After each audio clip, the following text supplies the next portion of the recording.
The August 20th, 2012 meeting of the Public Safety Committee shall now come to order. Will the clerk please call the roll? Ms. Boyce. Here. Chairman Hanna. Here. Mr. Willie Lightfoot is excused. Mr. John Lightfoot. Here. Mr. Michike. Here. Mr. O'Brien. Here. Dr. Quattro. Here. Mr. Rocco. Here. Mr. Yolovich. Here. Is there anyone signed up for the public forum this evening? There is not. Is there anyone present who would like to address the committee this evening? Seeing none, we will move on. The next item on the agenda is the approval of minutes. You have the July 25th, 2012 minutes before you. They will stand approved unless the clerk is notified of any changes before the end of the day. Next item, new business. Madam Clerk. Referral 12-242, acceptance of a grant. Moved by Legislator Michike, seconded by Legislator Boyce. Is there any discussion? Seeing none, all those in favor signify by saying aye. Aye. All those opposed? Item carries. Next item. Referral 12-243, acceptance of the Moved by Legislator Boyce, seconded by Legislator Yolovich. Is there any discussion? Seeing none, all those in favor signify by saying aye. Aye. All those opposed? Item carries. Next item. Referral 12-244, acceptance. Moved by Legislator Yolovich, seconded by Legislator Quattro. Is there any discussion? Legislator Lightfoot. Thank you, Mr. Chairman. Through you, Mr. Chairman, to the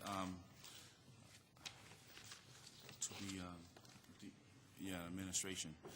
In our community, we have a lot of people that witness violent crimes. However, sometimes they are afraid to step forward. Some have mentioned that they do not want to get involved in fear of retaliation. Through you, Mr. Chairman, to the administration, how can these funds help be able to better protect witnesses' identity? Through the chair. The Victim Witness Program, the funding we receive from the New York State Office of Victim Witness Services is primarily to help work with victims and witnesses of crimes to go through the legal process, to explain what the criminal justice system is, because most people have not gone through it before, to relay case information, arrange for transportation, interpreters and translators, things like that. But the district attorney's office does have an investigator unit. We have I think 8 or 9 investigators on staff who do work with the staff in the Victim Witness Bureau, with witnesses and victims of crime who do feel that they're in danger or are hesitant to come forward.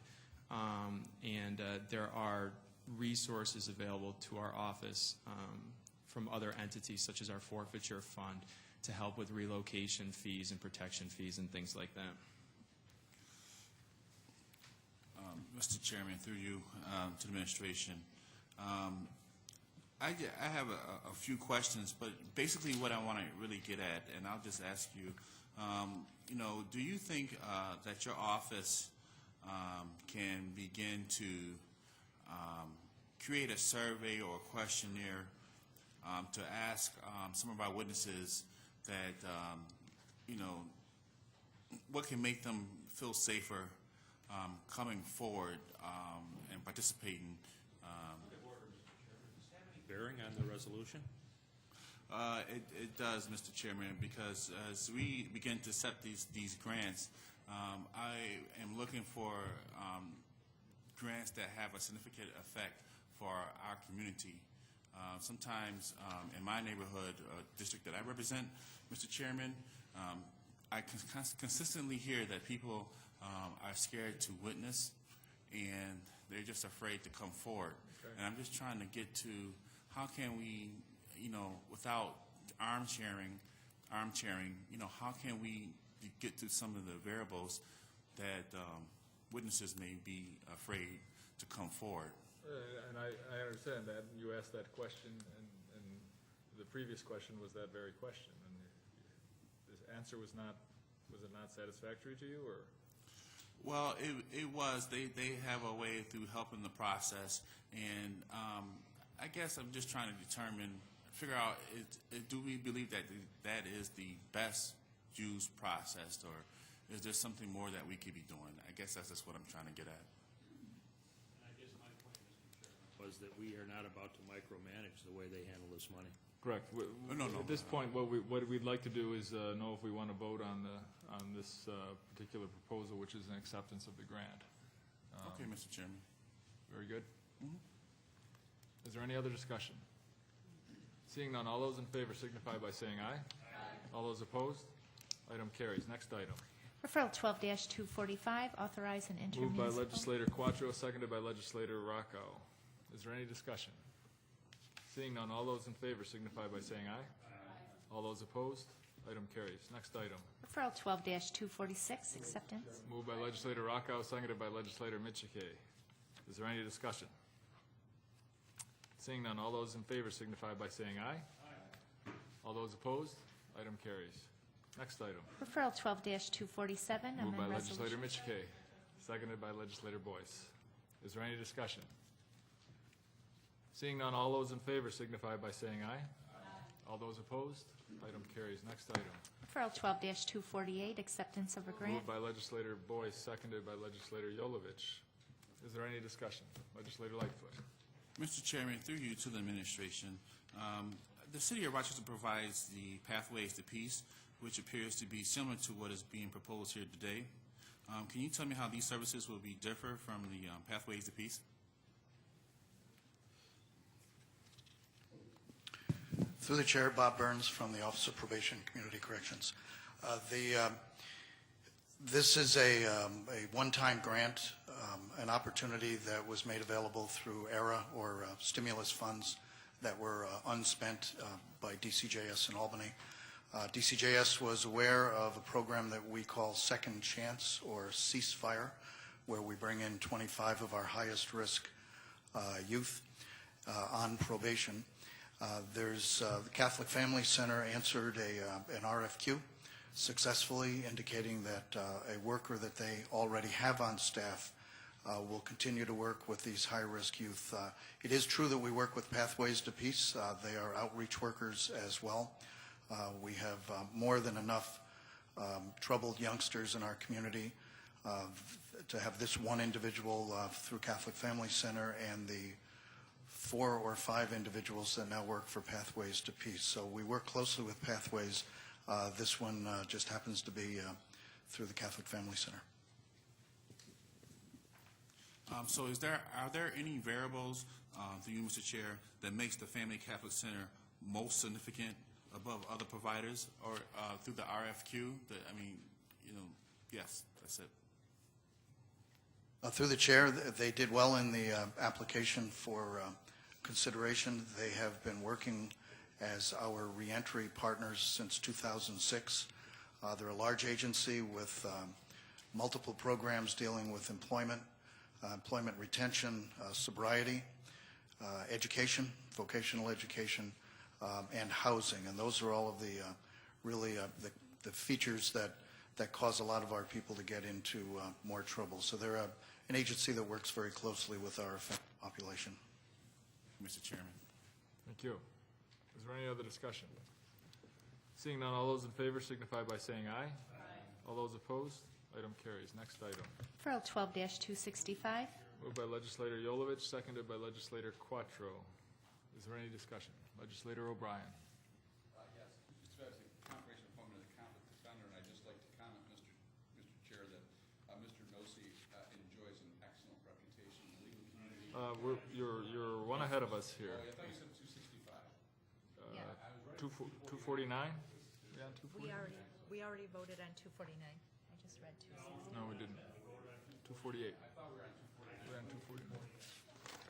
So I've got 249. Oh, my fault. They stuck together. Okay. Okay, hold that thought. Okay. That was my fault. Okay. On item 249, is there any discussion? Which was moved, which was moved by legislator Yolovich, seconded by legislator Quattro. Okay. Is there any discussion? Seeing none, all those in favor signify by saying aye. Aye. All those opposed? Item carries. Next item. Referral 12-265, confirmation of Moved by appointment. legislator Quattro, seconded by legislator Rocco. No comment? Okay, no, nothing. Legislator O'Brien. Mr. Nossi does it, all kidding aside, I think my view is the one that's widely held by people in the legal community. And we're actually fortunate to have a person of Mr. Nossi's qualification and dedication to submit for this job as a conflict defender. And I have no doubt that he'll do an exceptional job. Thank you very much. Is there any other discussion? Legislator Boyce. One question through the chair, Mr. Nossi. Do you have a count of how many individuals you'll be working with at your new office? Should you be appointed, sir? In this particular office? Yes. Last report was submitted with 6,500 cases that were opened and people represented. And how many in your staff do that represent through the chair? There's 12 people on the staff. There's 2 attorneys in appeals. There's 3 attorneys assigned to Rochester City Court, and there's 5 assistants in family court.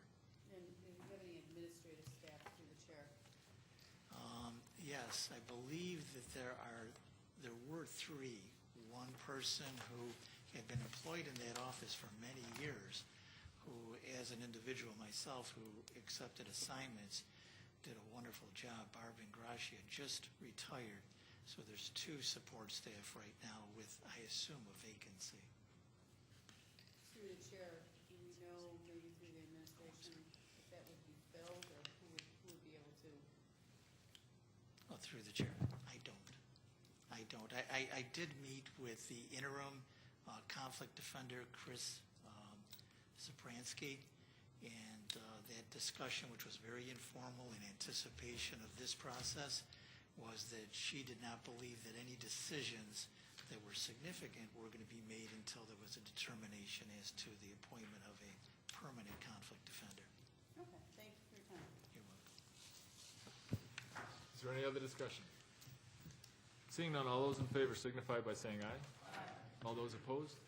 Item carries. Is there any unfinished business to come before the committee this evening?